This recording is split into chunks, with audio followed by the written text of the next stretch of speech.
the people you surround yourself with are either speeding you up or they're slowing you down. And if you want to be successful, the truth is your surroundings are far more important than the business vehicle you decide to get started with. Now, I made my first million at 25. I'm now a multi-millionaire at 31. But if I hadn't learned the lesson that I'm going to give you today the hard way, then I'll probably be where I am today a lot faster. Now, I was born in Norfolk in the UK. It's the countryside. For whatever reason, in the countryside, there are just less ambitious people around. In fact, you're kind of villainized for being wealthy here, and being a young, successful entrepreneur is completely unheard of. At least when I first started 8 years ago, it was. Success here is defined by getting a 9 to 5, working your way up the career ladder, and maybe, just maybe, if you're doing a really good job, you go to university and you get a degree. And that meant growing up, I always felt misunderstood because I didn't want the conventional path that everybody else wanted around me. I felt very lonely. I felt very isolated when I first started my company. And so I knew that if I wanted to be successful, I wanted to be happy in my career, then I had to surround myself and find a way to build a network with people that actually got it. And not just peers at my level, but people that had already achieved it, what I wanted to achieve, so I could elevate myself to their level and so I could learn much, much faster. And after 8 years, I built a network of many 7, 8, and even 9-figure entrepreneurs that have pulled me further forward in my career faster than I would have ever been able to achieve if I was alone, isolated. And today I'm going to break down the entire process that I went through in order to build that network, how you can build a network for yourself, and how I would do things differently if I was starting again today, knowing everything that I know right now. Because when I first started, I started a marketing agency. Whilst I was working a job, my friends, my family, everyone tried to talk me out of it. Everyone thought, like, this is crazy. You're taking this huge risk here. And at every opportunity reminded me of the risk that I was taking. And I only had one friend around me that actually supported that decision. In fact, they encouraged me to start the business in the first place. I'm very grateful for that person. And so the first place we have to look is our local network. It's like, do we have anyone around us, anyone at all, that is trying to achieve what we're trying to achieve or has already achieved that thing? And not just the friends, but these can be people that you used to work with. These can be people you went to school with. Just have a look on your Facebook, have a look on your Instagram. Like, there's got to be someone that is ambitious in your area, and reach out to that person, have a coffee with them, have a meeting, try and build some kind of foundational relationship, and that'll push you forward in the early stages, but only get you so far. Because for me, that friend, yes, he got me to start the company, and yes, he was a support network, but he lived 100 miles away, and I knew I needed another 4, 5, 6, 10 of that individual in order to really achieve what I wanted to achieve. And so I had to then look elsewhere, which brings me on to stage 2, I suppose, which was watching videos like this. Now, starting a marketing agency, the company that I originally started, which I still own to this day, amongst a couple of other marketing and sales-based businesses, anyway, that's irrelevant, I watched videos on how to grow in a marketing agency, the sales processes, the service delivery, and that exposed me to people in the comments. And so originally I would engage with people in the comments, and then that exposed me naturally to free communities online, which back in the day were really hosted on Facebook. And there are still some good free Facebook communities around, although we've now got platforms like school.com and WOP. And so there are plenty of opportunities to join free communities of people in the same business vehicle as you. It is important that those people are in the same business vehicle as you if you want to really pull yourself further forward quickly. And the problem with free groups, and the problem that I found, is there's probably like one high quality individual out of every 100 people. And I don't mean that in any ounce of disrespect to anybody, but what usually happens when people seek free is you end up getting the people that aren't prepared to invest in themselves and really don't have an awful lot. And people that don't have an awful lot aren't yet successful, right? And so there's only going to be a little glimmer. There's only going to be a few A players slipping around, but A players attract A players. So how do we figure out a way to attract those people inside these communities? I would post every single day on various different posts that other people had. I would respond to people's posts and provide feedback to them and value, the little value that I had, because I was learning on the go. Sometimes I would Google how to do the thing that someone was asking a question about. I would learn about it, watch some content just so I could then respond to that comment and provide value to them. I would jump on every single group call I had the opportunity to do so, and I would show up all of the time, and I would demonstrate to other people that I was an A player, that I didn't even know what A player meant back then. I'm using that term now because it's something I use now to define this individual. But back then I just knew I wanted to be successful and I wanted to meet other people. And so I wanted to demonstrate that I was that guy myself. And so I met a few people in free groups, but it very quickly got tiring, and I was bored of engaging with people that weren't as hardworking necessarily as I was. And so the natural evolution was then joining some kind of a paid community. And so I joined a couple of low-cost courses. This doesn't have to cost you much money. On school.com and on Whop, there's so many low-cost communities. But the difference in quality of person from even a $30 a month program to a free community is completely night and day. Like completely night and day. Just having that small pay barrier to entry changes the quality of person. And so the same strategy applies. Join all of the group calls, demonstrate, show up, okay? Do what you would want to do in observing somebody else to determine whether or not that person was worthy of you building a relationship with them, okay? You're probably going to be looking for other people in the community that are doing that themselves, that are showing up to the calls, that are responding to comments, that are being just a good, valuable member of that community. Build a bit of authority in that community. Share your wins. Put in the hard work, okay? This isn't a video about business and well, it is a video about business, but not about how to, how to put in work. But you've got to put in the work. You've got to demonstrate success. You've got to get your feet off the ground and show to people that you're actually willing to do it, that you're not just some dreamer, and therefore you are worthy of their relationship. And so then at that point of being in these communities, I started speaking to people separately. We would jump in group chats, we'd jump on group calls occasionally, and eventually look to move that relationship into something physical. Not like that. Physical, in person, so we could actually meet. And so I met with a couple of guys who I actually went down to London, which is the next biggest city from where I am, and we went for dinner and started chatting and built a bit of a relationship. And from there, I was like, this here is what the goal has to be from now on. I went through this period of like 6 to 12 months of just having these online relationships, but it wasn't until I moved them in person that I started to really see the benefit of those in-person relationships. And so I started networking more with people from these communities in person as often as I could. And when I say that, I'm really talking about maybe once a quarter or so. But vastly still grinded out by myself, running this business most of the time on my own, isolated in Norfolk, doing my thing.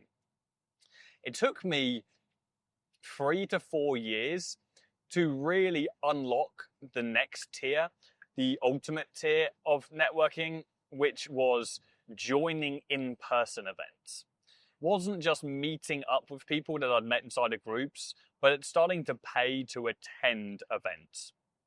And so this, for me, my first investment in an event was, it was obscene. I was making good money inside of the business, but I'd never spent anything like this on a product. It was $36,000 to go to Sam Ovens' mastermind. Sam Ovens is the owner of school.com. You probably know him as now, but he used to be the owner of consulting.com, which is one of the biggest online education companies in the world. And so I flew out to LA 4 times over the course of 2 years. And from the first moment I stepped in a room with 50 other entrepreneurs who all were doing a minimum of 100K a month in revenue, I felt like a fool. I was like, fuck. Is this what I've been missing out on the whole time? And it wasn't just being in a room for 3 days listening to seminars that was so valuable to me, because that was incredible. It was going out for dinners afterwards. It was late night conversations. It was sitting in the cigar lounge, which I'm not a cigar guy, but like the Americans, you guys love the cigars, right? I'm just saying that the Americans love the cigars. What the fuck was that accent? Anyway, I was in the cigar lounge. I was like, right, I'm going to do this thing. And just having those conversations, like sitting there late at night, talking about my business problems, venting about the issues that I was having and the issues they were having, and having those those back and forth exchanges for hours upon end, whilst also getting a little bit drunk, like getting like merry with these guys and like letting the guard down. It's when the guard drops, that's when the real relationships get formed. I'm not saying go and drink with people. That's the key to building a network.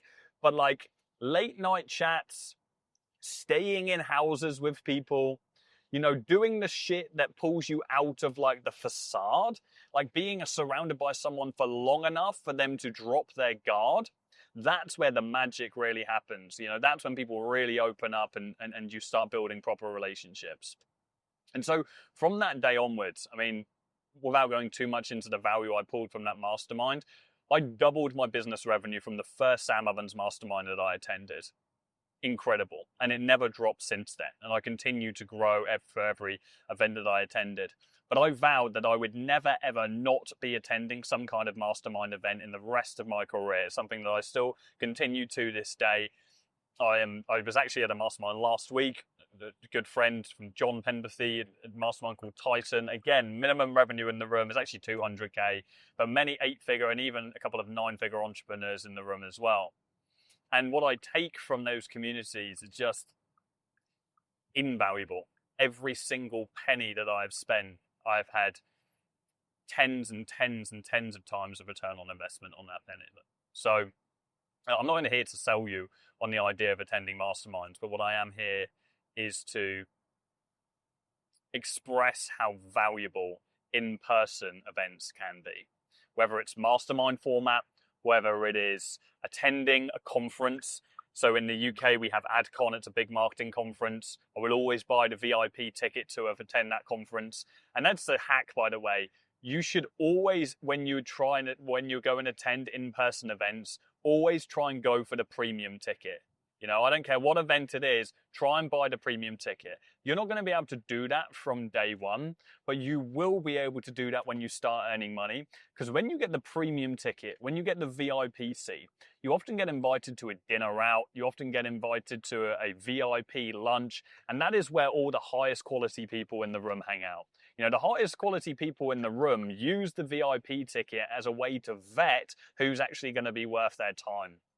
And the amount of relationships we've built there, the amount of clients we have signed in the agency. In fact, a little side note, if you're an agency owner watching this, in-person events are a serious hack for signing up clients. Every event we attend, we get at least 5 clients coming from them. And that's just I suppose a little side benefit. What's going on with my camera here? We're sitting on the piss.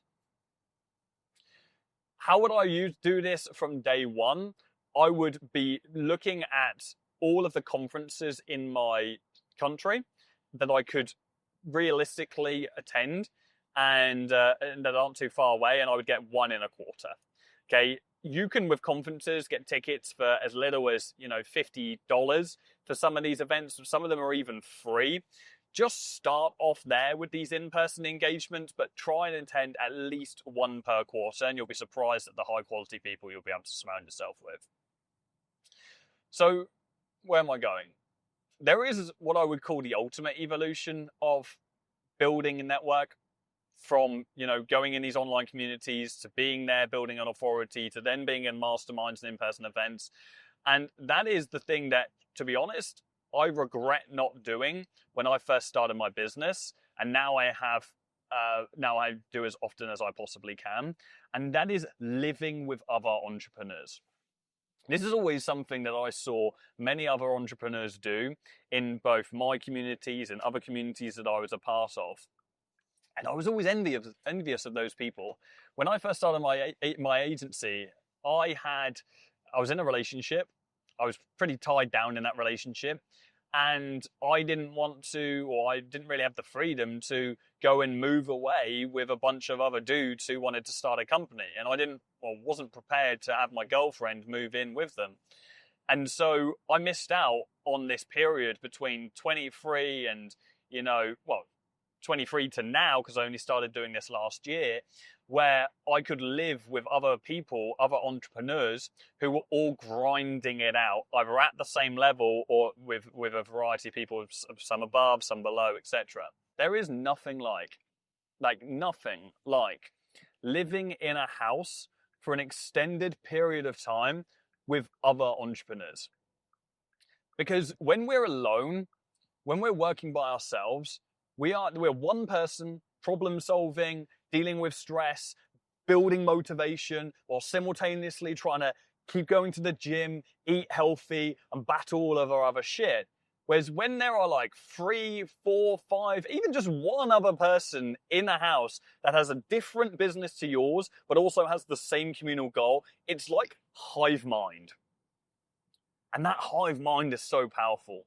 When you're lacking motivation on work, they've got it. When you're lacking motivation on the gym, they've got it. When you're dealing with a problem, they've solved it. When they're dealing with a problem, you've solved it. When they want to laugh, you're going to laugh. When they want to eat, you're going to eat. When you want to work late, someone in that house is going to work late. When you want to wake up early and you want to grind, they're going to wake up early and want to grind. It is infectious. And I didn't get to experience this until last year. Like last year. 7 years into business, I moved in with my business partner, Joe, in the agency. We had 2 months in Cape Town. It was incredible. And we achieved so much during that time. And then we flew out our leadership team, our mentor team, who then lived in a house for a 2-week period again in Cape Town. And we achieved so much. And I was like, fuck, this is what I've been missing out on.